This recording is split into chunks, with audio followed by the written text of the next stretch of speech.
कल उच्चक निकालने के लिए एक उदाहरण हमने देखा था। हमने दावा किया कि इसका उच्चक 1 है और फिर उस दावे के प्रमाण के लिए हमने कोई व्यापक बात नहीं की, हमने कुछ उदाहरण लिए। जैसे हमने 1 में से एप्सिलॉन कम कर दिया, एप्सिलॉन को पहली बार 0.1 लिया, तो फिर दिखा दिया कि 1 माइनस एप्सिलॉन और 1 के बीच में सेट का कोई ना कोई एलिमेंट आ जाएगा। जैसे 0.9 और 1 के बीच में कोई ना कोई एलिमेंट आ जाएगा, और वो हमने दिखा भी दिया। फिर हमने एप्सिलॉन को 0.01 दिया और दिखा दिया कि 1 माइनस एप्सिलॉन और 1 यानी 0.99 और 1 के बीच में कोई ना कोई एलिमेंट सेट का आ जाएगा। आज उस परिभाषा को ठीक से समझकर और फिर जनरल हम इस बात को प्रूव करेंगे कि यदि कोई L किसी सेट S का उच्चक है, सुप्रीमम है, तो इसका दावा कैसे सिद्ध किया जाए। तो मान लेते हैं कि R हमारे पास सेट ऑफ रियल नंबर से वास्तविक संख्याओं का समुच्चय है, S इसका कोई सबसेट है। तो L को S का उच्चक कहा जाएगा, यानी सुप्रीमम कहा जाएगा, जब क्या हो, जब कोई भी एप्सिलॉन ले लो, बस पॉजिटिव होना चाहिए, कितना ही बड़ा हो कितना ही छोटा हो, कोई ना कोई आपको स्मॉल s एलिमेंट बन जाएगा कैपिटल S का, ताकि वो L माइनस एप्सिलॉन और L, चित्र में देखें तो L माइनस एप्सिलॉन और L उसके बीच में आ जाए। तो अब इस बात को हम देखते हैं। तो जैसे पहले मैंने एग्जांपल लिया S इक्वल टू 1 2 3 4, तो मैं ये कह रहा हूं कि सुप्रीमम S जिसे हम L कह रहे हैं वो 4 है। अब आप 4 माइनस एप्सिलॉन करेंगे, ये हमारे पास है, ये हमारे पास 4 एलिमेंट है, 1 2 3 4। अब आप L माइनस एप्सिलॉन लेंगे तो L माइनस एप्सिलॉन मान लीजिए यहाँ आ गया, और यहाँ पर आपका L है, ये L है, ये L है, और ये आपके पास में L माइनस एप्सिलॉन। तो आप देख रहे हैं कि आपके लिए यहाँ पर कोई ऐसा एलिमेंट नहीं मिल रहा है जो कि इस शर्त को पूरा कर रहा है। इसे थोड़ा बदल हम यहाँ पर करेंगे कि ये चीज़ ऐसे नहीं हो सकती। तो आप देखिए कि L जो है वो 4 के बराबर है और हमारा काम हो गया। अब मान लीजिए हम एप्सिलॉन को इतना बड़ा ले लें कि हमारा L माइनस एप्सिलॉन यहाँ आ जाए, तो 2 भी ऐसा एलिमेंट है, 3 भी ऐसा एलिमेंट है, 4 भी ऐसा एलिमेंट है जो इस शर्त को पूरा कर रहे हैं। इसका मतलब 4 जो है वो इसका सुप्रीमम है। ऐसे ही मैं एक सेट लेता हूँ, थोड़ा सा उसका काम मुश्किल होगा, उसको हम देखेंगे। अब की बार S को हम थोड़ा सा ऐसा सेट लेते हैं जो हमने कल लिया था, 1/2, 2/3, 3/4, 4/5, और चलता चला जा रहा है, कभी खत्म नहीं हो रहा है। और हमने ये दावा प्रस्तुत किया था कि सुप्रीमम S, जिसको जनरली हम लीस्ट अपर बाउंड या L कहते हैं, और वो हमारा जो है 1 है। तो अब हम देखते हैं कि क्या वाकई हर एक एप्सिलॉन के लिए कोई ना कोई कैपिटल S का अवयव हमें मिलेगा कि नहीं। ठीक है, हमें S माना एप्सिलॉन ग्रेटर देन 0 दिया है, कोई भी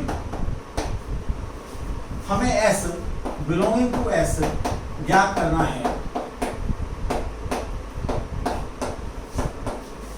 ताकि L minus epsilon is less than S is less then और इक्वल टू L। अर्थात क्योंकि L का मान 1 है, हमें 1 minus epsilon is less than S is less than equal to 1। ये हमको दिखाना है कि हमें ऐसा कोई ना कोई S अवश्य मिल जाएगा जो इस प्रकार का। अब जो इसके एलिमेंट्स हैं S, वो किस प्रकार के हैं। तो S जो है वो हमेशा n/n+1 है, जहाँ n एक एलिमेंट है कैपिटल N का। ये हम देख रहे हैं इस प्रकार के एलिमेंट्स हैं। तो हम ये देखना चाहते हैं कि ऐसा कोई हमें n मिल जाए जिसके लिए 1 minus epsilon less than n/n+1 less than equal to 1 हमें मिल जाए। तो आपको इसे तो कहने की जरूरत है, ये तो हमेशा ट्रू है ही, क्योंकि ऊपर वाला छोटा है नीचे वाला बड़ा है। हम ऐसा ही ढूंढने की कोशिश करते हैं जो हमारे इस काम को कर दे, एप्सिलॉन को पॉजिटिव मानते हुए, जो कि कुछ भी हो सकता है, बस पॉजिटिव है। तो इसको हम थोड़ा देखने की कोशिश करेंगे कि ये कैसे होता है।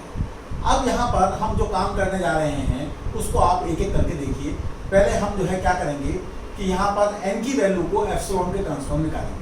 तो हमको नहीं पता कि 1 माइनस एप्सिलॉन नेगेटिव है कि पॉजिटिव है, लेकिन n+1 के बारे में जरूर गारंटी है कि ये पॉजिटिव है। इसको इधर मल्टीप्लाई कर दिया तो ये आ गया 1 minus epsilon n+1 is less then n। Implies, ये चाहे इम्प्लाइड बाय भी लिख दीजिए आप। यहाँ पर एक n आएगा, वो इस n से कट जाएगा, फिर यहाँ पर ये 1 आएगा, फिर यहाँ पर ये n एप्सिलॉन आएगा, और फिर यहाँ पर ये माइनस एप्सिलॉन आएगा, और फिर यहाँ पर ये लेस देन 0 आएगा, क्योंकि हमारा n से n कट गया है। अब हम ऐसा करते हैं, इसको उधर ले जाते हैं, एप्सिलॉन कॉमन ले लेते हैं, तो n+1 बचता है, और ये हमारे पास लेस देन 1 है।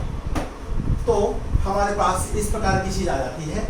अब इस वाली चीज़ से हम जो है n की वैल्यू निकालेंगे, तो अच्छा रहेगा कि आप इसे ना लिखें, बल्कि आप इसके बजाय ये लिखें कि n epsilon is greater than 1 minus epsilon, n epsilon is greater than 1 minus epsilon. अब आप देखिए कि आप आर्किमिडियन प्रिंसिपल भी जानते होंगे, साधारण बुद्धि से भी सोच सकते हैं।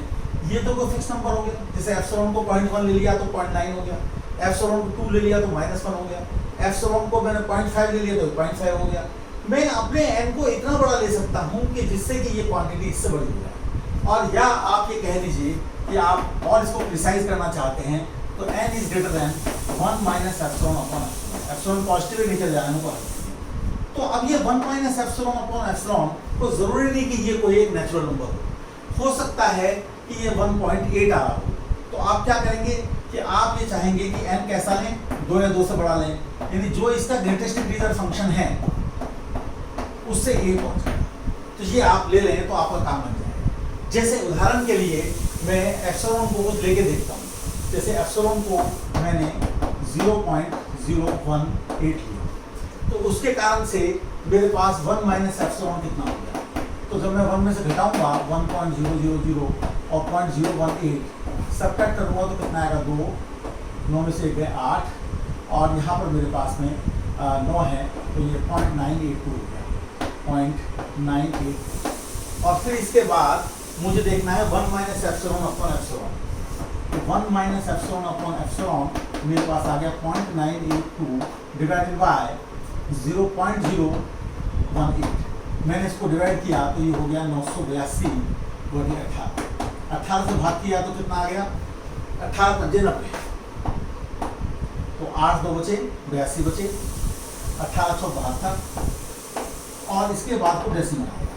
तो मैं अगर इस क्वांटिटी को देखूं, एप्सिलॉन इक्वल टू 0.018 के लिए 1 minus epsilon upon epsilon greatest integer जो यहाँ पर मैं निकाल रहा हूँ आपके सामने, वो मेरा कितना आ गया, 54 आ गया। This implies n is greater then और इक्वल टू 55। एक जगह करना है, यानी n को अगर आप 55 या 55 से अधिक लेंगे तो जरूर मेरा ये काम हो जाएगा कि मुझे एक एलिमेंट मिल जाएगा। ये मेरे पास 1 है जो कि l के बराबर है, ये मेरे पास 1 माइनस एप्सिलॉन है, और 1 माइनस एप्सिलॉन को मैं निकाल चुका हूँ, 0.982 है, 0.982, और मुझे यहाँ पर s दिखाना है। तो s निकालने के लिए मैंने n को मान लीजिए कि अपनी सुविधा के लिए 100 ले लिया, थोड़ा, या 99 ले लिया, थोड़ा निकालने में सुविधा हो जाएगी। तो मैं देखता हूँ कि s मेरा किसके बराबर है, n/n+1 के बराबर है, तो 99/100 यानी कि 0.99। तो 0.99 यहाँ पर एक बीच का नंबर मिल गया मुझे, जो कि इस सेट का एलिमेंट है और इसके बीच में आ जा रहा है। अर्थात मैं अगर जरा भी पीछे जाऊंगा 1 से तो मुझे कोई ना कोई एलिमेंट इस सेट का मिल जाएगा। इससे दावा हमारा सिद्ध हो गया कि 1 इस सेट का सुप्रीमम है। इसी प्रकार से इन्फीमम की चर्चा करते हैं, तो अगली बार आपके सामने जब मैं उपस्थित होऊंगा तो एक आधा उदाहरण हम और लेंगे और सुप्रीमम इन्फीमम के कंसेप्ट को ठीक से समझेंगे। आज इतना रखते हैं, बहुत बहुत